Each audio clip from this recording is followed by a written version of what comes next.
Hello children, ఈరోజు మనం structure of ఆటంలో Bohr's model of hydrogen atom and its limitations, Bohr Sommerfeld model of an atom, quantum numbers, electronic configuration, the Pauli's exclusion principle, Aufbau principle, Hund's rule, ఈ కాన్సెప్ట్స్లో half mark questions, 1 mark questions ఎలా అడుగుతారు అనేది మనం చూద్దాం.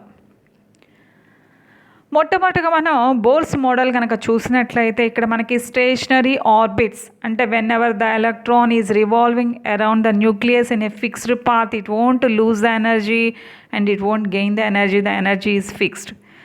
Those orbits are called stationary orbits and they will have discrete energies also. కాబట్టి మనం ఏమంటాం, ఎనర్జీ ఈజ్ క్వాంటైజ్డ్ అంటాం. వాటినే మనం ఆ పాసిబుల్ వాల్యూస్ ఆఫ్ ఎనర్జీని ఎనర్జీ లెవెల్స్ అని కూడా అంటాం.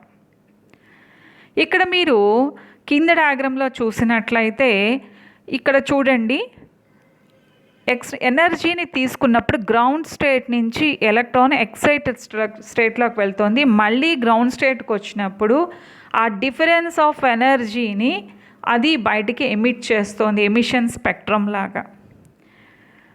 ఆ స్పెక్ట్రమ్ని వచ్చేసరికి ఓన్లీ హైడ్రోజన్ ఆటమ్ యొక్క లైన్ స్పెక్ట్రమ్ని మాత్రమే బోర్స్ మోడల్ ఎక్స్ప్లెయిన్ చేయగలిగింది. అంటే సింగిల్ ఎలక్ట్రాన్ ఉన్న ఆటమ్స్ యొక్క స్పెక్ట్రమ్ని ఎక్స్ప్లెయిన్ చేయగలిగింది. ఎప్పుడైతే మనం హై రిజల్యూషన్ స్పెక్ట్రోస్కోప్లో ఈ లైన్ స్పెక్ట్రమ్ చూసామో మనకి స్ప్లిట్టింగ్ ఆఫ్ లైన్ స్పెక్ట్రా అనేది కనపడింది. దాన్నే మనం ఫైన్ స్పెక్ట్రమ్ అంటాం.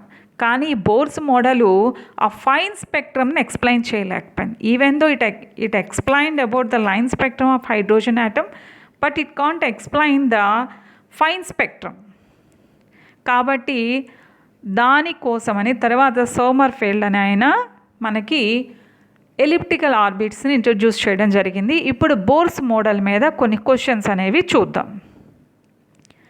Splitting up of spectral lines in the magnetic field is known as Zeeman effect. అదే ఎలక్ట్రిక్ ఫీల్డ్ అయితే స్టార్క్ ఎఫెక్ట్ అంటాం.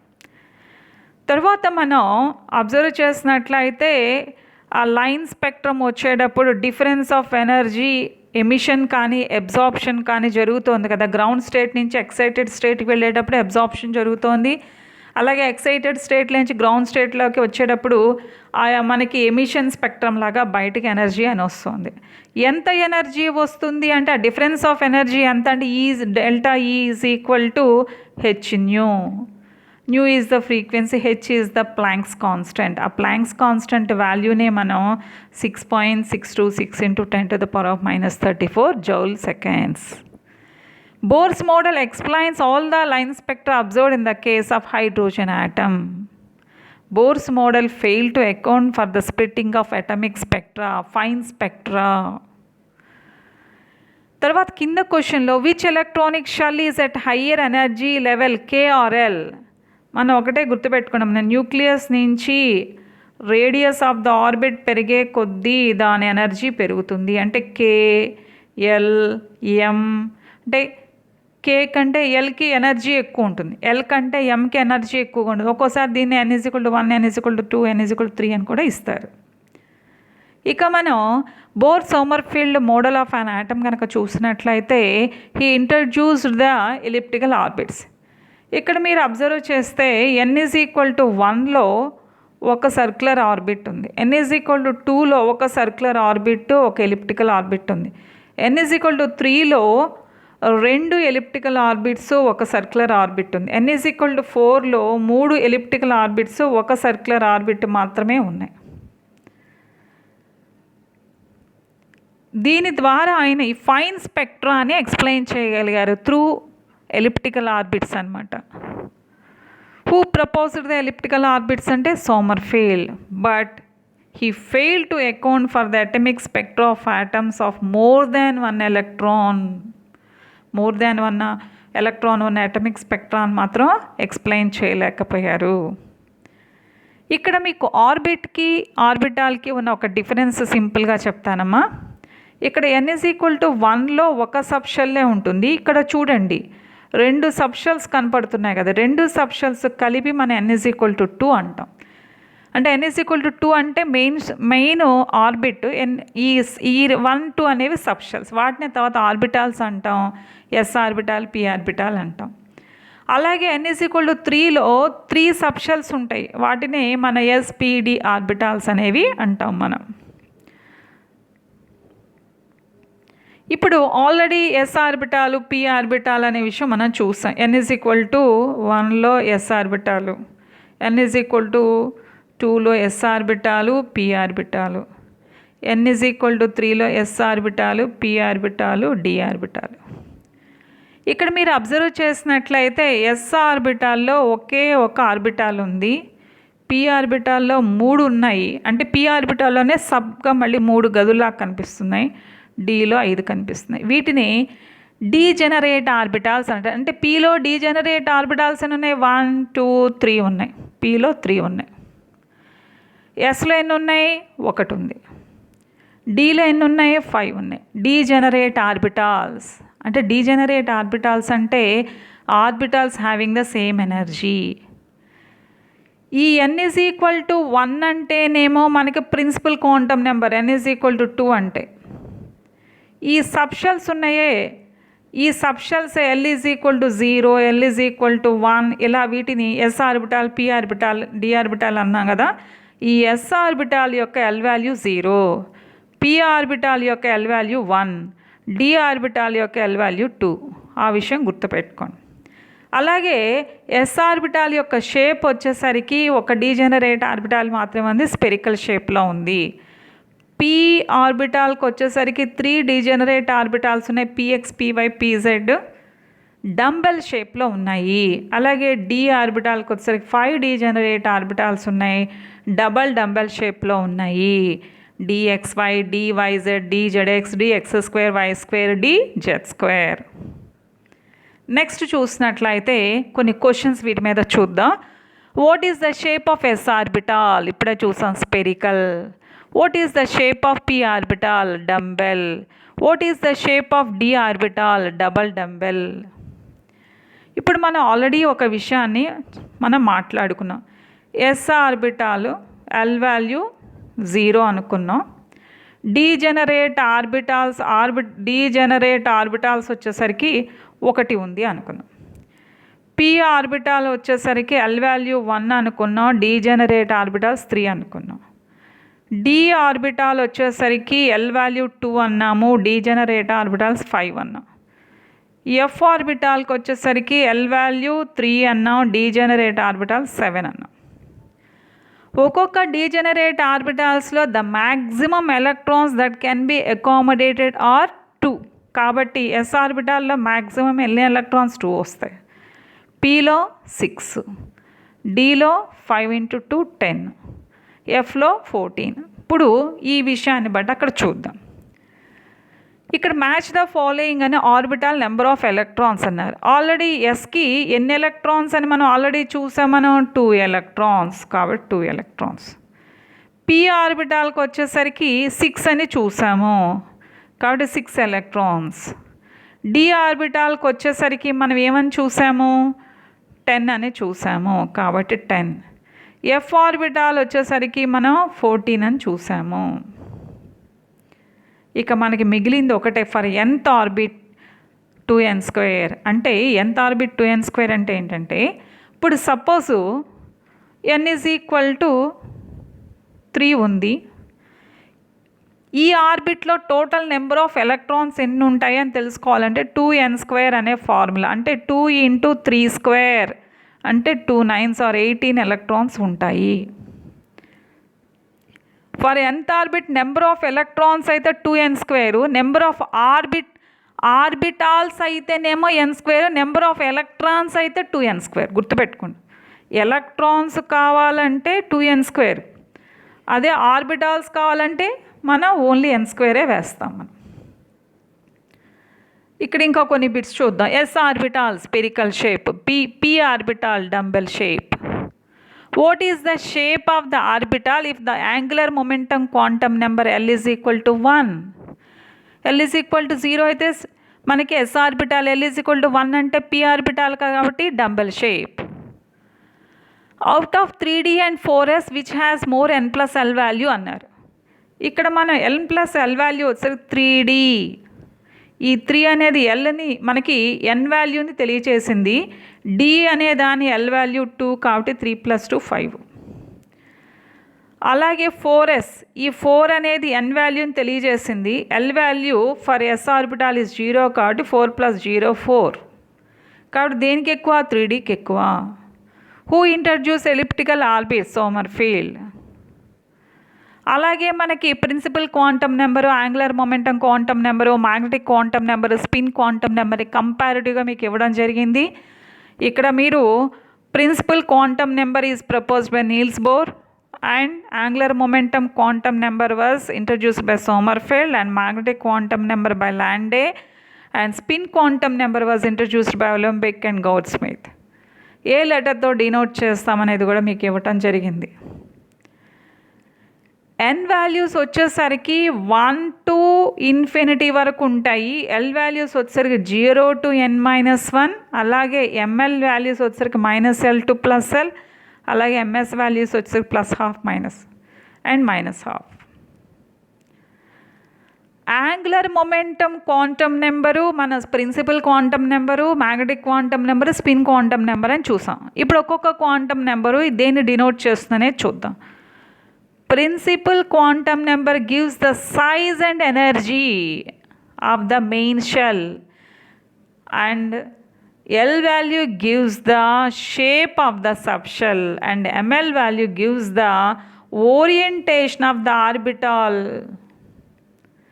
and MS, the spin quantum number, gives the spin of the electron whether it is clockwise and anti-clockwise. అదే విషయాన్ని మరి ఇప్పుడు ఒకసారి revise చేద్దాం. చూడండి, size and shape of the main shell. Size and shape, మన size and shape కాదు కదా, మనకి సైజ్ అండ్ ఎనర్జీ. ఇక్కడ size and energy, size and ఎనర్జీని తెలియజేసేది ఏంటి మనకి? N. షేప్ ఆఫ్ ద సబ్షెల్ని తెలియచేసేది ఏంటి? షేప్ తెలియచేసేది మనకి angular momentum quantum number. Orientation of the ఆర్బిటాల్ని తెలియచేసేది ఏంటి మనకి? Magnetic quantum number. Direction of the స్పిన్ని తెలియచేసేది ఏంటి? Spin quantum number. Distribution of ఎలక్ట్రాన్స్ని తెలియజేసేది ఏంటి? Electronic configuration. ఓకే, ఆ విషయాన్ని మనం చూసాం. ఇప్పుడు L = 3 అని చెప్పి what is the maximum and minimum values of ML అన్నారు. L వాల్యూ ఇచ్చి ML వాల్యూస్ అడిగినప్పుడు -L to +L కాబట్టి L వాల్యూ 3 కాబట్టి -L అంటే -3, -2, -1, 0, 1, 2, 3 మొత్తం ఎన్ని ఉన్నాయి మనకి? 7 వాల్యూస్ ఉన్నాయి. మీరు కౌంట్ చేసుకున్నట్లయితే 7 వస్తాయి. 2L + 1 కూడా వేసి కూడా మనం కట్టచ్చు. అంటే total number of L values అంటే 7 వస్తుంది. మ్యాక్సిమం L వాల్యూ అంటే +L వస్తుంది కాబట్టి +3. మినిమం L వాల్యూ అంటే -L కాబట్టి -3 వస్తుంది. ఇక్కడ L = 3 కాబట్టి.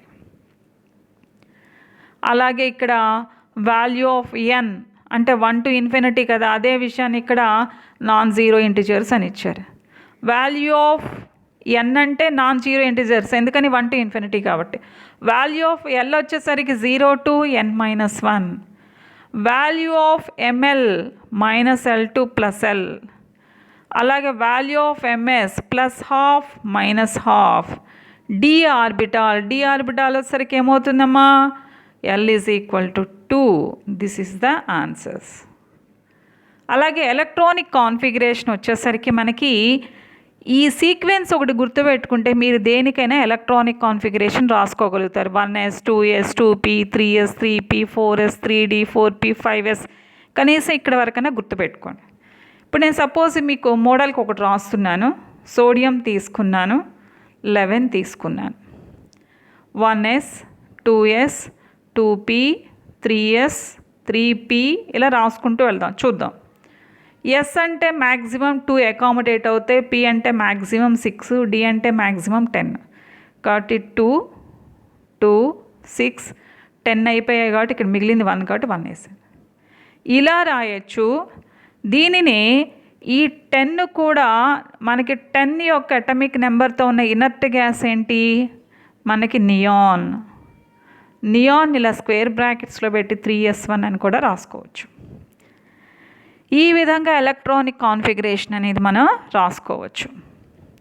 ఇప్పుడు కొన్ని ఎలక్ట్రానిక్ కాన్ఫిగరేషన్స్ మనం ప్రాక్టీస్ చేద్దాం.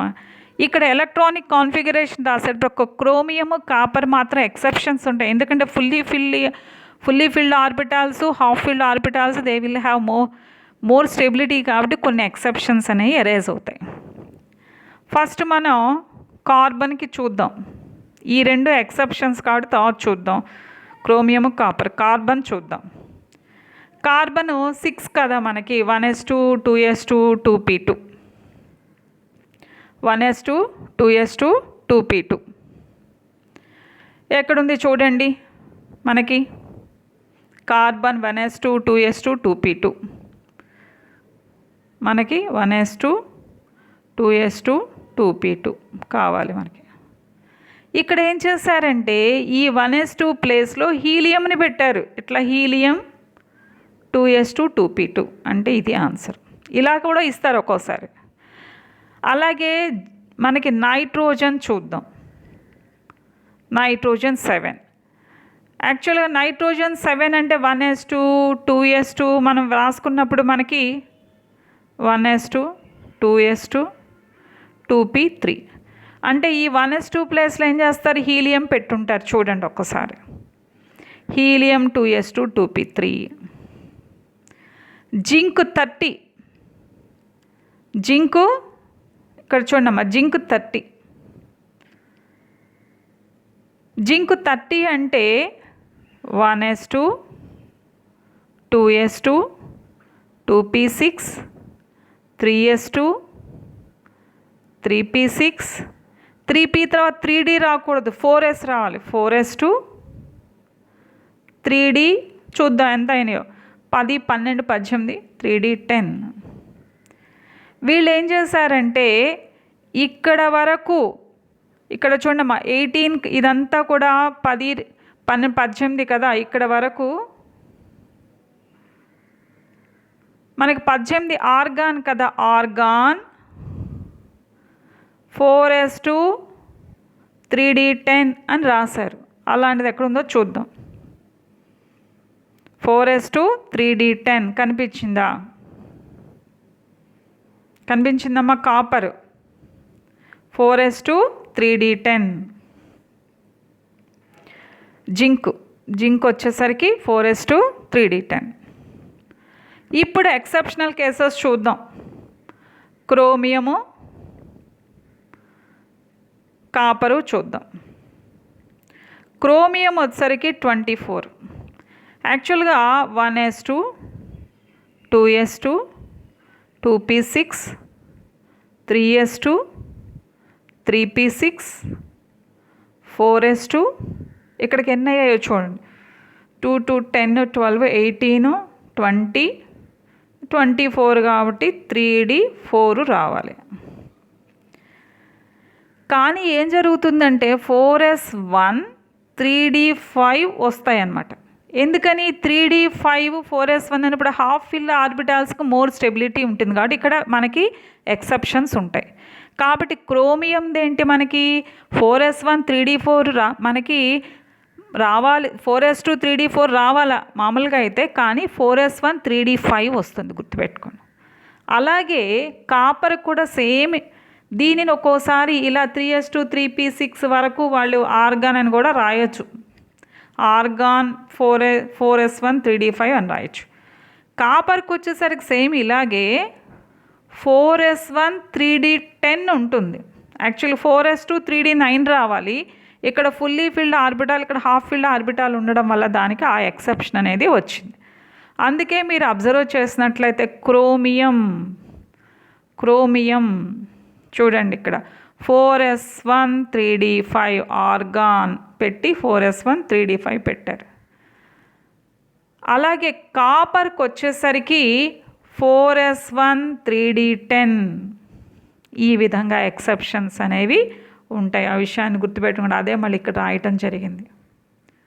ఇక నెక్స్ట్ మనకి 3 బేసిక్గా చాలా ఇంపార్టెంట్ ప్రిన్సిపల్స్ ఉన్నాయి. Aufbau principle. The electron first enters into the least energy state. Least energy అనేది దేని బట్టి తెలుస్తుంది? n+l value. 3s తర్వాత 3p తర్వాత మనం ఏం చేసాం? 4sలోకి వెళ్ళాం, 3dలోకి వెళ్ళాలా ఇప్పుడు. ఎందుకని? మనకి 3d n+l వాల్యూ మనకి 4s కంటే ఎక్కువ. కాబట్టి మనం 3s 3p తర్వాత మనం దేనిలోకి వెళ్ళాం? 4sలోకి వెళ్ళాం, 3dలోకి వెళ్ళలేదు. The electron first enters into the least energy state. Hund's rule వచ్చేసరికి డీజెనరేట్ ఆర్బిటాల్స్కి సంబంధించింది. అంటే సపోజు డీజెనరేట్ ఆర్బిటాల్స్ అంటే ఇప్పుడు మనకి ఇక్కడ ఒక ఎలక్ట్రాను వచ్చాక ఈ ఎలక్ట్రాన్ పెయిరింగ్ అవ్వదు. 3 డీజెనరేట్ ఆర్బిటాల్స్ ఉన్నాయనుకో, మా 3 ఒక్కొక్క ఎలక్ట్రాను హాఫ్ ఫిల్ అయ్యాక మాత్రమే పెయిరింగ్ స్టార్ట్ అవుతుంది. అంతేగాని 3 ఎలక్ట్రాన్స్ ఉంటే ఇలా మాత్రం జరగదు. కాబట్టి అలా గుర్తుపెట్టుకోండి. Electron pairing in orbital starts only when all available empty orbitals of the same energy అన్నారు అనుక degenerate orbitals are singly occupied. They are half filled, only they are half filled. After they are half filled only the pairing will be start. అలాగే Pauli's exclusion principle. No 2 electrons of the same atom can have all 4 quantum members. అంటే ఏ electronic కూడా 4 quantum numbers ఈక్వల్గా ఉండవు. అలాగే what are degenerate orbitals అని అడుగుతారు. The orbitals which are having same energy are called degenerate orbitals. ఇప్పుడు suppose ఇక్కడ Pauli's exclusion principle వచ్చినప్పుడు మనం ఒక చిన్న విషయం మాట్లాడుకోవాలి. సపోజు 3s1 ఎలక్ట్రాన్ ఉందనుకోండి, sodium 1s2 2s2 2p6 3s1. This is the differentiating electron, చిట్ట చివరి ఎలక్ట్రాన్. దీని క్వాంటమ్ నెంబర్స్ రాయమన్నారు అనుకోమ్మా. సపోజు ఈ 3 అనేది n వాల్యూ అవుతుంది, n ఈజ్ 3. s ఆర్బిటాల్ కాబట్టి l వాల్యూ 0. అలాగే ml వాల్యూ కూడా 0. ms వచ్చేసరికి ఏమవుతుంది? +½ అవుతుంది. ఎందుకని 3s1 కాబట్టి. అదే 3s2 అంటే -½ మనం పెట్టుకునేవాళ్ళం. ఇదే విషయం చూద్దాం. Which rule is violated in the electronic configuration 1s0 2s2 2p4. ఇక్కడ మీరు అబ్జర్వ్ చేసినట్లయితే 1sలోకి వెళ్లకుండా ఎలక్ట్రాన్ 2sలోకి వెళ్ళింది. అంటే లీస్ట్ ఎనర్జీ స్టేట్లోకి ఫస్ట్ వెళ్ళలేదు కాబట్టి అబ్బవ్ ప్రిన్సిపల్. ఒకవేళ హున్స్ రూల్ అడిగారు, ఒకవేళ వాళ్ళు వైలేషన్ కావాలన్నారనుకోమ్మా, ఇలా ఇస్తారనమాట. ఇలా ఇచ్చి సపోజు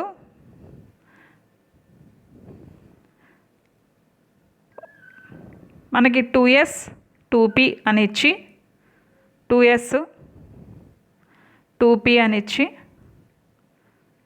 ఇలా ఇస్తారు. అంటే ఇలా బాక్సులాగా ఇస్తారు మీకు. అది వెంటనే ఐడెంటిఫికేషన్ కోసం చెప్తున్నాను. అంటే ఇక్కడ ఏమైంది? 3 ఎలక్ట్రాన్స్ ఫస్ట్ హాఫ్ ఫిల్ అవ్వాలి. యాక్చువల్లీ ఇలా ఈ ఎలక్ట్రాన్ ఇక్కడ రాకూడదు, ఇక్కడ రావాలి. అది హున్స్ రూల్ వైలేషన్. అలా ఇస్తారు. This table indicates the orbital అని. ఒక్కోసారి n value, l value, ml value, ms value ఇచ్చి ఇది ఏ ఆర్బిటాల్ అని అడుగుతారు. n = 3 కాబట్టి 3, l వాల్యూ 3 కాబట్టి f ఆర్బిటాల్, మనకి +3 ఏ ఆర్బిటాల్ అన్నారు కాబట్టి 3f orbital. No 2 electrons of the same atom can have all the 4 quantum numbers same అని చెప్పిన ప్రిన్సిపల్ ఏంటి? Pauli's exclusion principle. Right the 4 quantum numbers for 1s1 electron. 1 అన్నారు కాబట్టి n = 1. s orbital అన్నారు కాబట్టి 0. మన s ఆర్బిటాల్ కాబట్టి ml కూడా 0. 1 అన్నారు, 1s1 అన్నారు కాబట్టి మనం +½ తీసుకున్నాం. Already no 2 electrons are same quantum numbers ఉంది. మన పౌలీస్ ఎక్స్క్లూజన్ ప్రిన్సిపల్ అని ఆల్రెడీ నోట్ చేసుకున్నాం. ఇప్పుడు మీరు ఇవన్నీ మీరు విన్నారు కదా, ఒక ఆన్లైన్ టెస్ట్ లాగా రాయండి. ఎగ్జామినేషన్ మోడ్లో ఒక 10 బిట్లు ఇవ్వడం జరిగింది. మీరు పర్ఫెక్ట్గా ఇవి విన్నాక జస్ట్ వినేసి వదిలేయకుండా ఈ లింక్ని మీరు గూగుల్లో టైప్ చేసినట్లయితే ఆన్లైన్ టెస్ట్ ఓపెన్ అవుతుంది.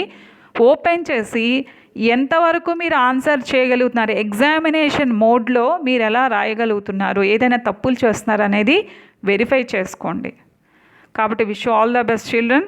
ఈ ఛానల్ మీకు నచ్చినట్లయితే తప్పనిసరిగా మీరు లైక్ చేసి షేర్ చేసి సబ్స్క్రైబ్ చేసుకోండమ్మా. ప్రతిరోజు అప్డేట్స్ మీరు డెఫినెట్గా చక్కగా పొందొచ్చు. Thank you.